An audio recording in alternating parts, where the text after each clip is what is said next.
अस्सलाम वालेकुम नाज़रीन, आप देख रहे हैं प्रोग्राम काशिफ अब्बासी के साथ। शहबाज शरीफ साहब वज़ीर आज़म बन गए हैं। गुज़िश्ता 3 से 4 दिन में जो अहम चीज़ें हुई हैं, ज़रा उनका अहाता करते हैं। ऐसा क्या हुआ पिछले 4 दिन में, इसके ऊपर थोड़ी सी नज़र डालते हैं कि ये अगले आने वाले वक्त का आपको एक सिनॉप्सिस है कि आने वाले दिनों में क्या होगा। शहबाज शरीफ साहब ने हलफ लिया, दुनिया के बहुत से ममालिक के सरबराहान ने उनको फ़ोन करके मुबारकबाद दी, जिसको एक मेजर फॉरेन पॉलिसी सक्सेस के तौर पर बताया जा रहा है। सऊदी अरब के शाह सलमान, मोहम्मद बिन सलमान, तुर्की के तैयब एर्दोआन, चाइना की तरफ से मुबारकबाद का पैगाम आया, वाइट हाउस ने खैर मकदम किया, सदर पुतिन और वज़ीर आज़म नरेंद्र मोदी की जानिब से भी ये कहा गया और उनको मुबारकबाद के पैगाम भेजे गए। इसके बाद कम अज़ कम जब शहबाज शरीफ साहब ने तकरीर की, मिफ्ता इस्माइल साहब ने प्रेस कॉन्फ्रेंस की, कम अज़ कम माहाना उजरत को बढ़ाकर 25,000 रुपये कर दिया गया। सरमायाकारों और सनतकारों से अपील की गई कि 1 अप्रैल से 10% तनख्वाह में इजाफा किया जाए।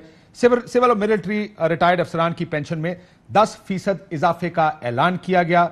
बेनज़ीर कार्ड को दोबारा लाने का ऐलान किया गया और उसको तालीम के साथ मुंसलिक किया जा रहा है।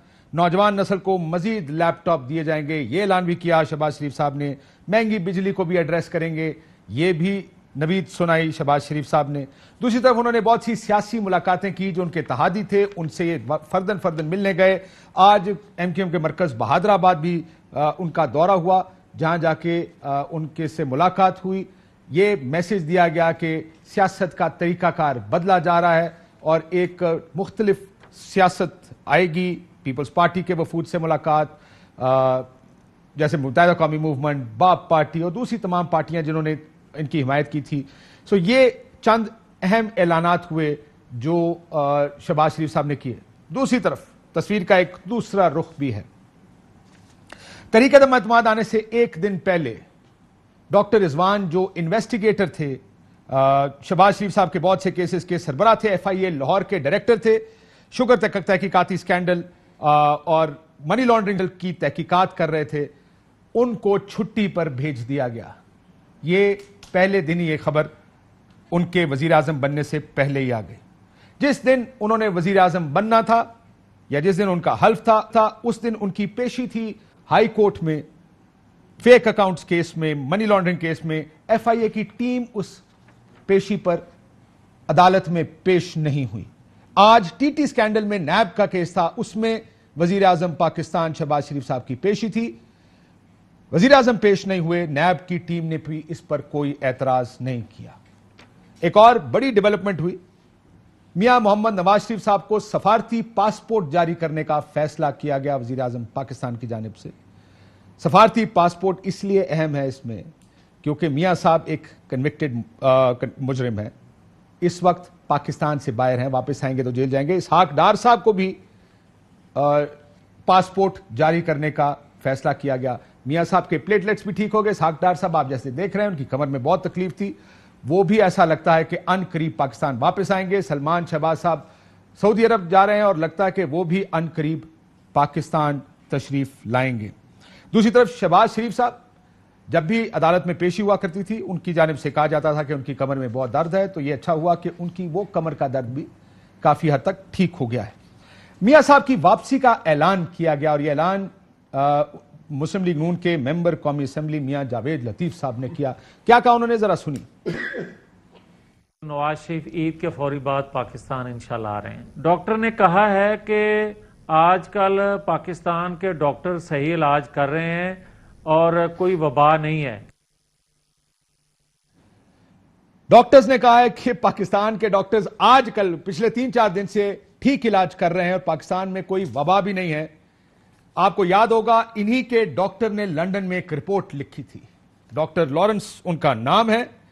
उस रिपोर्ट में बड़े क्लियरली मियां साहब को यह एडवाइस किया गया था कि वो किसी पब्लिक प्लेस में नहीं जाएंगे। आपको याद होगा, एक फैक्ट्री का दौरा करने गए, उस वक्त बड़ी तनकीद हुई, तो उन्होंने कहा ये तो ठीक है लेकिन किसी पब्लिक प्लेस में तो नहीं गए। और यकायक ऐसा लगता है कि पब्लिक प्लेस में मियां साहब का जाना कोई इतना बड़ा मसला नहीं है। दूसरी तरफ मुस्लिम लीग नून का मौकफ यह रहा है कि अदालतों से इंसाफ की गारंटी करें तो मियां साहब वापस आ जाएंगे। کیا کہتی تھی مسلم لیگ؟ یہ بھی سنیں. آپ مجھے یہ گارنٹی دیں کہ نواز شریف واپس آئیں گے, ان کو انصاف ملے گا اور ان کی زندگی کو خطرہ نہیں ہوگا, ان قاتلوں کے ہاتھ میں ان کی زندگی نہیں ہوگی. میں ان کو شام کی فلائٹ سے بلاؤں. ہمیں جب بہت سے لوگ تھے جنہوں نے یہی بات کی کہ ہم میاں صاحب کی گارنٹی. ایسا لگتا ہے کہ اگر میاں صاحب واپس آئے تو کیا عدالتوں پر یہ الزام نہیں کہ اب گارنٹی دے دی گئی ہے ان کو انصاف کی, اور کس قسم کی گارنٹیز دی جائیں گی یا دی گئی ہیں, یہ بڑا ایک سوال کھڑا ہو جائے گا اگر میاں صاحب اس طرف واپس آئے. پھر حکومت کو یہ جواب بھی دینا پڑے گا کہ کیا عدالتوں کو ان کے خیال میں حکومت وقت کنٹرول کرتی ہے, اگر کرتی ہے تو کیا اگر وہ حکومت سزا دلوانے میں کامیاب ہو سکتی ہے تو کیا یہ کیس ختم کروانے میں کامیاب ہو سکتے ہیں. ایک بہت بڑا گھناؤنا الزام ہے عدالتوں پر جس کا جواب دینا پڑے گا. پچھلے 3 دن کی کارکردگی کی بات کریں, میں اس میں یہ نہیں جانا چاہتا کہ چینی 9 روپے مہنگی ہو گئی, کوکنگ آئل کھانے کا تیل ہے وہ 7 روپے مہنگا ہوا. یہ کل ایک اور بحث ہے جس کے اوپر آئی ایم شور آنے والے دنوں میں بڑی بات ہوگی. چند حکومتی وزراء کا نام بلاک لسٹ میں ڈال دیا گیا.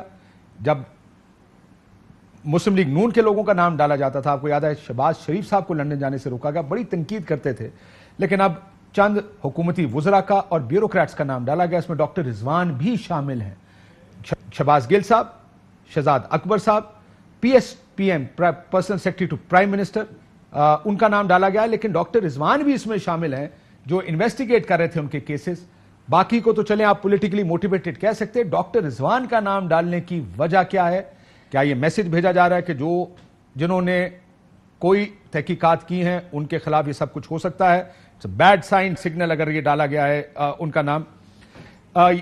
جب ایف آئی اے سے آج عدالت میں پوچھا گیا کہ نام کیوں بلاک لسٹ میں ڈالے گئے ہیں تو ان کا کہنا تھا پولیٹیکل انسرٹنٹی کی وجہ سے, یعنی سیاسی غیر یقینی کی صورتحال کی وجہ سے. بیوروکریٹس کو بھی ڈال دیا ہے, سیاستدانوں کو بھی ڈال دیا. بہرحال ایف آئی اے کے کرائم ونگ کے سربراہ بابر بخت, ان کو بھی عہدے سے ہٹا دیا گیا ہے. سو یہ کچھ ہوا پچھلے 3 سے 4 دن میں.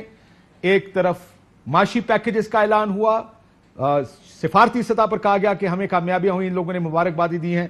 دوسری طرف کیسز, انویسٹیگیشنز, اور ان لوگوں کے بارے میں جو ملک سے باہر تھے, پاکستان نہیں آ رہے تھے, انویسٹیگیشنز کا سامنا نہیں کر رہے تھے, ایسا لگتا ہے کہ ان کے لیے ایک بڑا ریلیف دیکھا جا سکتا ہے. استعفوں کا معاملہ ایک بہت بڑا معاملہ ہے. تحریک انصاف نے آخری اجلاس میں نکلنے سے پہلے استعفے اپنے اعلان کر دیا تھا. شاہ محمود قریشی صاحب نے, آج فواد چودھری صاحب کا بیان آیا, انہوں نے کہا کہ استعفے کیوں نہیں منظور کیے جا رہے. ضرور سنیں انہوں نے کیا کہا.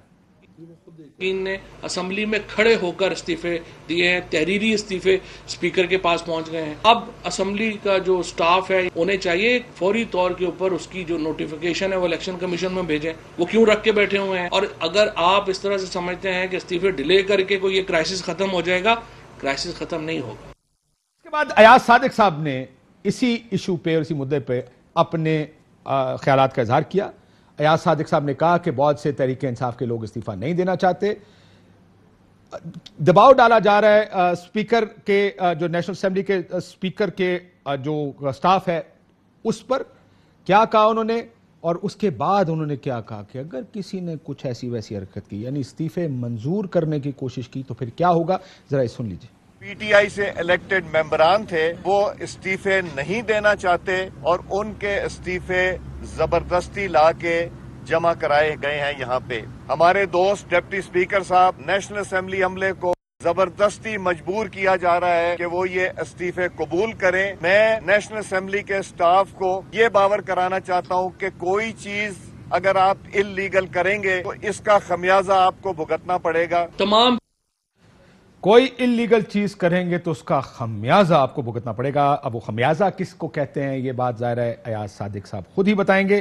لیکن اگر کھچ آف دا پاسٹ 4 days کا ٹائٹل دینا پڑے کسی کو کہ سب سے بڑی, اگر میں معافی چاہتا ہوں چول میرے ذہن میں نام یہ لفظ آ رہا ہے, لیکن اگر اس کی جگہ کہ سب سے غلط, خطرناک اور بھونڈی بات کسی نے کی تو ان کا وہ تحریک انصاف کے جمشید چیمہ صاحب ایک ٹی وی پروگرام میں لاشیں گرنے پر ان کو کوئی اہم ترین خبریں اب ایک کلک کی دوری پر. آپ کے پسندیدہ ٹاک شوز ہوں یا اہم ملکی یا غیر ملکی شخصیات کی نیوز کانفرنسز, ہر لمحہ باخبر رہنے کے لیے سبسکرائب کریں ہمارا یوٹیوب چینل. موسم کی صورتحال ہو یا کھیل کے میدان سے خبریں, अपने मोबाइल फोन से मुल्की और बैनुल अक़वामी अहम खबरों तक रसाई के लिए डाउनलोड कीजिए मोबाइल ऐप। बावसूख ज़राए से मुसद्दिका खबरों, तज्ज़ियों और तबसरों से मुस्तफीद होने के लिए विजिट कीजिए पाकिस्तान की सबसे बड़ी न्यूज वेबसाइट www.arYnews.tv। इन सब के अलावा पाकिस्तान का सबसे बड़ा फेसबुक पेज हो, सबसे बड़ा न्यूज इंस्टाग्राम अकाउंट या फिर ट्विटर, ARY न्यूज पहुंचा रहा है खबरें सबसे पहले आप तक, ताकि आप रहें हर लम्हा बाखबर।